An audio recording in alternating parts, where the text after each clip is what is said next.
तो स्वागत है आपका पाठशाला में। आज हम कंप्लीट करने वाले excess pressure inside a bubble. तो देखो बबल होता कैसे है, बबल के पास ऐसा एक सरफेस होता है।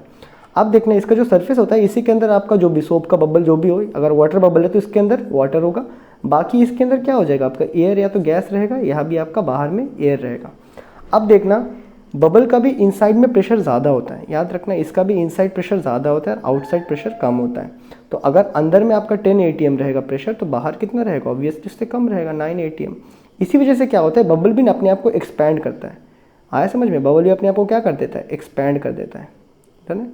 बबल भी अपने आप को एक्सपैंड करेगा। अब वो कितना एक्सपैंड करेगा अपने आप को, जरा देखो अभी वो कितना एक्सपैंड करने आप देखो यार, पहले अगर इसका रेडियस r रहा होगा तो फिर अपने आप को एक्सपैंड कितना कर लिया, dr। अब देखना हम यहाँ पे एक्सेस प्रेशर निकालना चाहते हैं, फिर से वही जो पहले इसमें किया था लेक्चर में। तो एक्सेस प्रेशर निकालना चाहते हैं, ये क्या होता है आपका, ज़्यादा कहाँ है, अंदर ज़्यादा है और बाहर कम है। डन, यही एक्सेस प्रेशर और इसको गेज प्रेशर भी बोलते हैं हम। इसी को मैं यहाँ पे यूज़ करने वाला हूँ एज ए पी। अब देखना जो पहला है वो हम क्या निकाल देते हैं, फंडामेंटल वे से एनर्जी निकालते हैं। अब हमें पता है एनर्जी और वर्क सेम होते हैं, तो वर्क क्या हो जाएगा हमारे पास, फोर्स इनटू डिस्प्लेसमेंट। क्या हमें बातें क्लियर है, फोर्स इनटू डिस्प्लेसमेंट। अब देखना यहाँ पे जो फोर्स लग रहा होगा, यहाँ पे जो फोर्स है वो इफेक्टिव फोर्स कौन लगा रहा है, देखो अंदर 10 बाहर 9, तो इफेक्टिव 1 atm प्रेशर है, वही 1 atm प्रेशर यहाँ पे फोर्स लगा रहा होता है। तो अगर मैं फोर्स निकालना चाहूँ तो मैं फोर्स क्या, प्रेशर क्या बोलूँगी, यहाँ पे जो प्रेशर एक्सेस लग रहा है that is force per unit area, और यहाँ पे पी क्या है, excess pressure that is P I minus P not. तो यहाँ से अगर मैं फोर्स निकालूँ that is P into A. Done है। तो यहाँ पे अगर मैं फोर्स की जगह में लिखूँ तो क्या लिख दूंगा, प्रेशर इंटू एरिया और साथ में डिस्प्लेसमेंट, जो कि कितना हुआ है, डी आर का छोटा डिस्प्लेसमेंट हुआ है। अब प्रेशर इसके इनिशियली इसका एरिया कितना रहा होगा, that is surface area, that is what 4 pi radius के स्क्वायर इंटू डी आर। ये हमारे पास एक इक्वेशन है किसका, एनर्जी का। अब जो दूसरा हम एनर्जी का इक्वेशन निकालने वाले हैं वो हम निकालेंगे in terms of surface tension. Again energy, इसमें जो एनर्जी स्पेंड हुआ या फिर जो एनर्जी इसको यहाँ से यहाँ करने में लगा है, ऑब्वियसली बड़ा सरफेस है तो बड़ा सरफेस एनर्जी रहेगा। अब देखो इसको क्या मैं लिख सकता हूँ, सरफेस एनर्जी कब, आफ्टर एक्सपेंशन बराबर। अभी इतना बड़ा हो गया तो अभी इस पर ज़्यादा एनर्जी है, जो एक्स्ट्रा चेंज इन एनर्जी हुआ है वो, ठीक है ना। और एक क्या लिख दूंगा, सरफेस एनर्जी बिफोर एक्सपेंशन। आया बात समझ में, जब बबल एक्सपैंड नहीं हुआ था तब इसके पास भी कुछ सरफेस एनर्जी था। अभी देखो हमने पढ़ के रखा है जो सरफेस एनर्जी होता है ना उसको हम यू से लिखते हैं, वो क्या होता है, एस इंटू ए होता है। अभी अगर देखो हमने जब लास्ट डेरिवेशन किया था वहाँ पे क्या था, वाटर ड्रॉपलेट था, इसके पास कितने सरफेस थे इफेक्टिव, एक सरफेस थे, तो इसलिए हमने एस इंटू ए लिख दिया। ये क्या है, बबल है। अगर आप बबल को देखो, ये होता है बबल, इसके अंदर में भी ऐसा एक लेयर होता है। इसके पास कितने सरफेस है, बाहर में एक सरफेस है दिख रहा है, बाहर में इसके अंदर में भी एक सरफेस है, तो बबल के पास कितने सरफेस हो गए, 2 सरफेस हो गए। तो इसका एनर्जी कितना आ जाएगा, 2s इंटू एम। यहाँ देखो यहाँ इसके अंदर पानी भरा हुआ था, बाहर में बस एक ही सरफेस था जो कांटेक्ट में था।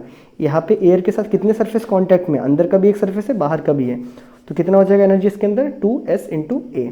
तो वही यहाँ पे लिखने वाले, यहाँ पे जो एनर्जी है तो after expansion that is what 2s into A बराबर, ए क्या हो गया, ए आफ्टर एक्सपेंशन के आफ्टर में, माइनस पहले कितना रहा होगा, जब ये बबल छोटा सा था इसके अंदर तब भी इसमें 2 ही सरफेस थे ना, तब भी अंदर में एक था बाहर में एक सरफेस था, that is 2 into A before. यहाँ तक हमें समझ आता है। 2s बाहर निकालो, एरिया आफ्टर एरिया कितना हो गया हमारा, 4 पाई आर प्लस डी आर का होल स्क्वायर, माइनस पहले कितना था, 4 पाई आर स्क्वायर। जब बबल स्टार्टिंग में जो रेड वाला बबल था उसमें कितना रेडियस, आर माना था हमने, तो 2s 4 पाई भी बाहर निकाल दिया। चलो तो अंदर क्या बच जाएगा, यहाँ बचेगा r प्लस डी आर का होल स्क्वायर, और यहाँ बच जाएगा ओनली r स्क्वायर। अगर मैं इसको लिखूँ 2s इंटू 4 पाई, ये हमारा a plus b whole square that is a square plus b square plus 2ab minus a, तो ये कट गए हमारे।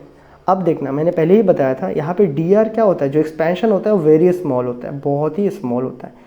तो इसका स्क्वायर कर लोगे तब भी क्या आ जाएगा, वेरी स्मॉल आएगा ना, तब क्या आ जाएगा, वेरी स्मॉल।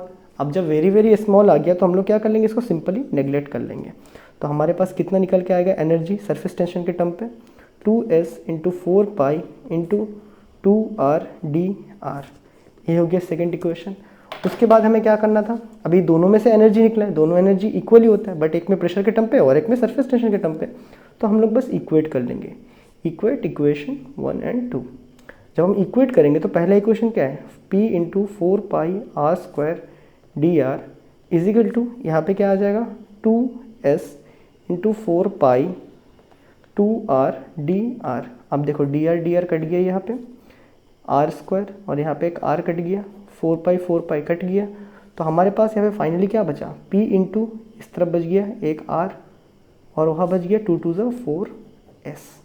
तो यहाँ पे एक्सेस प्रेशर कितना रहेगा हमारा 4s/r। तो यहाँ पे जो p है ना वो एक्सेस प्रेशर है, that is what excess pressure, internal minus external जो प्रेशर होता है, या फिर इसको हम गेज प्रेशर भी बोलते हैं। तो यहाँ तक हमें बातें समझ आया। तो आई होप आपको ये वीडियो क्लियर कर दिया होगा आपका जो भी कॉन्सेप्ट बचा हुआ था इसमें। और वीडियो अगर अच्छा लगे तो लाइक एंड कमेंट कर देना और अपने दोस्तों को इस चैनल के बारे में ज़रूर बताना। तो मैं मिलता हूँ आपसे अगली वीडियो में, तब तक के लिए गुड बाय।